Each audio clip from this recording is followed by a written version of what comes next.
if you're stuck at home reminiscing about your pre-pandemic very exciting life, made of traveling or working abroad, and you're actually worrying about your future, especially work-wise, well, that was me a couple of months ago. So in this video I'm gonna tell you how I've overcome that and how I've managed to end up in Bogotá, Colombia, in the middle of a pandemic.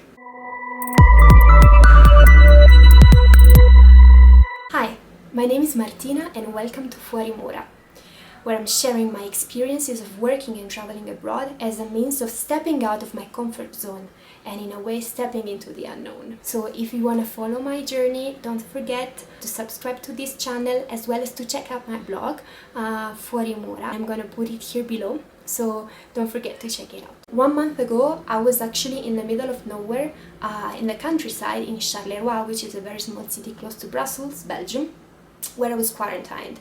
I was basically spending my day baking bread, walking outside with the dog, a very cute dog by the way, Matsu. Well, today, 1 month later, here I am in Bogotá, Colombia. But how did I end up here in the first place and in the middle of a pandemic? But to get the full picture of my story, we actually need to step back to the 2nd of December 2021.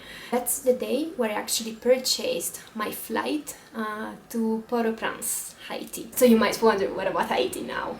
So I was gonna spend 6 months there interning for an international non-governmental organization, mainly dealing with humanitarian aid and humanitarian assistance. My flight was actually scheduled for the 25th of January, which actually gave me the time to return back home because I used to live in Belgium for 2 years and a half.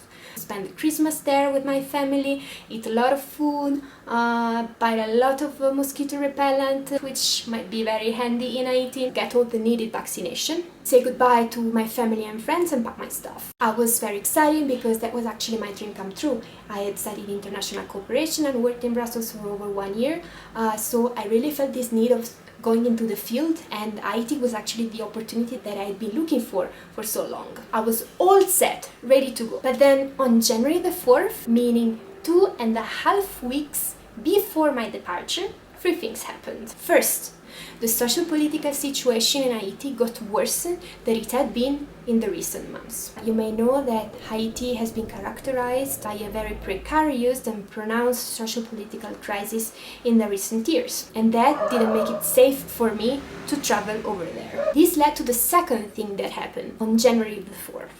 The organization asked me to postpone my departure, but then, first thing, my flight was cancelled, and it wasn't possible for me to book a new flight in the upcoming weeks or months. I didn't really have a way to fly to Haiti. Haiti was not happening anymore, and needless to say, I was very sad and I felt very frustrated because while everything was ready, I was ready. I had been waiting so much for it.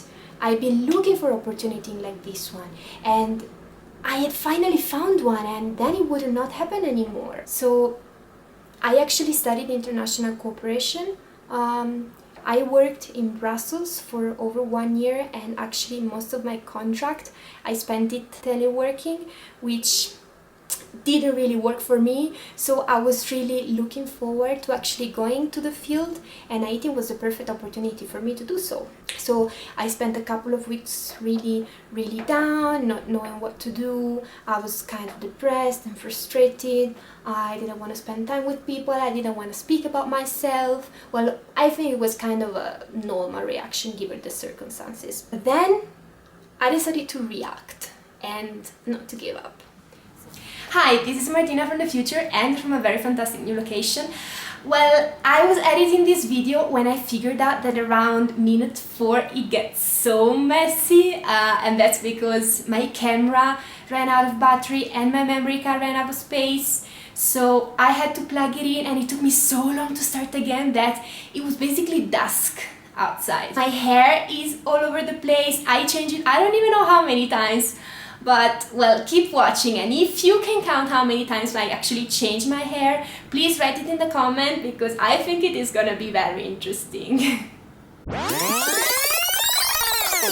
I decided to book a flight back to Brussels because part of my life was still there, my friends and some part of my family, so I booked a flight to Brussels, and that's where I ended up quarantined in the middle of nowhere with a cute puppy and baking bread. In the meantime, I decided to invest my time in something useful. So first I kept applying for jobs and I did some interviews. I helped this Italian organization working on the fight for the rights of women and girls, especially in Madagascar. Then I invested a lot of time learning Spanish because, well, that was really a language that I had never grasped before. I am Italian, as you might guess from my accent. I speak English, I speak French, but I never really get the chance to study Spanish.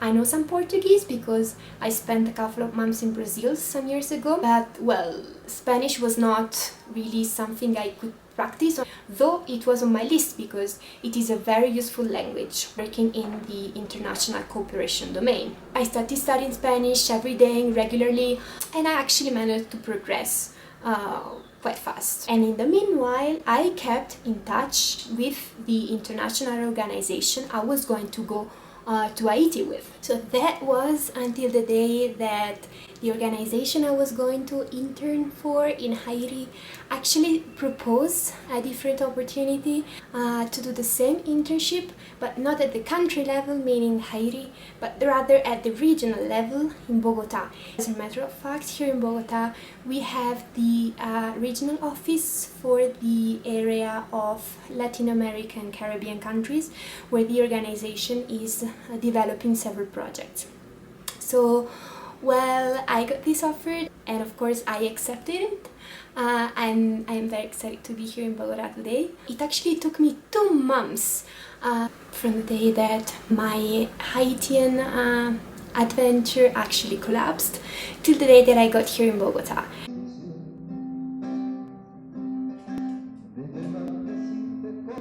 What I think it's really important here is that if you are reminiscing about your past or, well, struggling with your present or again worrying a lot about your future, I think that this is the best time to actually take action and to take things into your hands and to not give up.